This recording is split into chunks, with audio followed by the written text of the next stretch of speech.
Hi friends, ఈరోజు మా ఇంట్లో చోంగా చేస్తున్నాం. ఎందుకు చేస్తున్నామంటే మొహరం కాబట్టి. హాయ్ బోలు,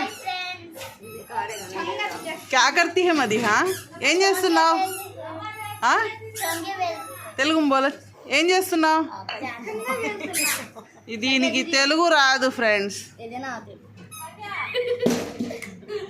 వీడు పెద్దోడు, వీడు ఇది చిన్నది, మధ్యవర్తిది. ఎత్తుకోండి బుల్లెట్ రాజా. హాయ్ బోల్ బేటా, say hi. Hi hi friends, hi friends బోలు. బాయ్ ఫ్రెండ్స్, బాయ్ ఫ్రెండ్స్ బోల్. బాయ్. వీడి కోసమన్నా ఒక లైక్ చేసి ఒక 10,000 మంది సబ్స్క్రైబర్స్ వస్తే చొంగాలు మొత్తం మీకే. ఎత్తుకోండి ఫ్రెండ్స్, 2,000. బాయ్.